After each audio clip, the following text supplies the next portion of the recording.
This is Fred Beck from Fred Talks Fighting. I'm joined by Warren Spencer, who is fighting Dillon Danis on the next Misfits card. Warren, this fight is in MMA. What MMA experience do you have? Do you know, that's a great question. And do you know what? You never fluff the beginning, ever. You've done it so many times, it's just perfect every time. But MMA, it's a great question. The whole stand-up game for me has always been the funnest part of combat sports. I don't like to roll around on the floor with other men and cuddle like Dillon likes to. You know, I like striking. I think it's fun. It makes it exciting. The fans want to see an explosive fight, and I just don't think that Dillon's an explosive fighter. I really don't. You know, we're not shit talking here. This is just real talk. You know, and I said before to Cugs, I said, look, there's many times in a boxing fight where I would love to throw an elbow, or just throw something else and just mix it up a little bit. And you know, I'm a bit of a Dragon Ball Z fan as well. You know, I've watched it since I was a little boy. I've always been fighting in the garage with my dad. My dad was a black belt in karate.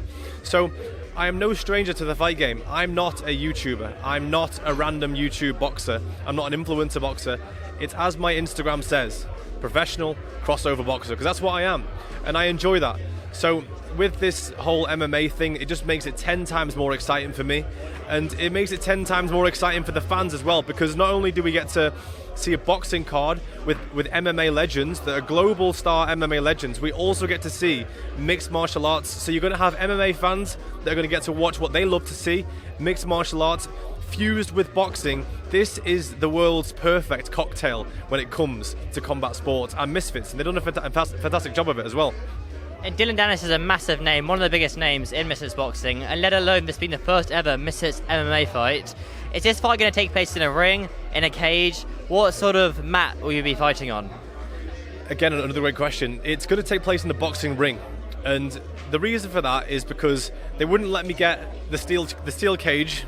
I wanted the steel cage to drop over the ring. That would have been fun, but we couldn't get that. So I said, look, let's just fight. We're going to take the fight in the middle of a boxing ring, like I said, in the middle of a boxing card, and we're going to throw down. It's very interesting because when you look at an MMA fight, originally, you know, we had some fights, a lot of the K1 stuff and the One Championship stuff. There was MMA fights were always in a ring, you know, previously. And before that, what was it? It was just two men in the middle of a floor, and it was who's got the best skill, mixed martial arts. So that's what you're going to see. It's going to be interesting from start to finish. Nobody knows what's going to happen with this fight. Nobody. Not one single MMA guy can predict what's going to happen. Not one single striker or boxer can predict what's going to happen. That's why this is so fantastic, Fred. In the rounds, they're going to be 5 minutes. Yeah, so we have five 5-minute rounds, three 5-minute rounds. It's like a UFC main event, 5 5s. Yeah, so it's three. Oh, sorry. For UFC co-main event then. Yeah, exactly. Co-main event. Three 5-minute rounds, but let's be honest, this is the main event. Well, it certainly has got some excitement about it. It's a shame that Dillon couldn't be here today because it would have added a lot to the card. I mean, imagine a Darren Till, Dillon Danis sort of trash talk, but then you're here now. And I feel like you taking this time to make sure that you kind of set your legacy out here, you set your future out here in Misfits Boxing. This is the time to put a stamp on your name. Exactly. Look, I said to you before, God rewards those that take the biggest risks in life. The ones that take the risks are the ones that get the rewards.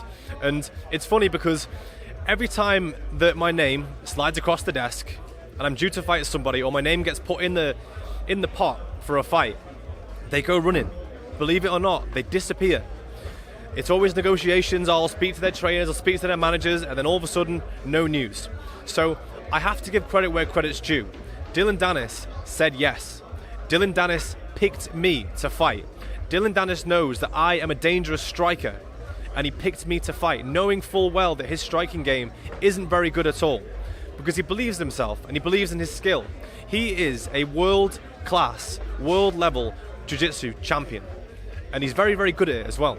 So my objectives for the fight are simple. I'm not going to sit here, Fred, and lie to you and say I'm going to go off now and train jiu-jitsu for the next 6 weeks when he's been doing it for an eternity, you know? I'm going to stick to what I know and what I'm good at, and I believe I will take him out. I believe I'm faster on the feet. He can dive as many times as he wants, and I will not be there. I won't be there. All he will see is a fist, a knee, or a kick, and it'll be lights out. That's it. All she wrote. Done, finished, completed.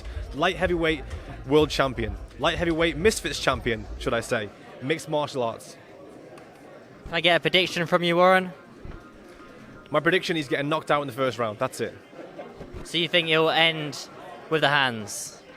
Exactly. If it's the hands, it's going to be a knee. If it's not, it's going to be a head kick. It's going to be a strike that will end it, Dillon Danis.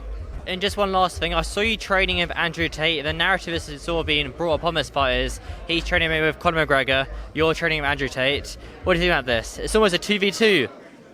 I mean, that would do big numbers. It would do great numbers. But look, Andrew's a good friend of mine, and I spent some time with him recently in Bucharest, and he's a gentleman. You know, the man has a million and one things going on all the time. There's always people that are after him, and for him just to give me a segment of his time means the world to me. And you know, I'm sure he knows and understands that as well. But look, we're gonna prepare mentally, we're gonna prepare physically, and we're gonna come into the ring. I nearly said octagon then. We're gonna come into the ring calm, relaxed, composed, and ready to kill. Awesome. Well, Warren, best of luck. I really appreciate it. Thank you. Thank you for having me, brother. It's a pleasure.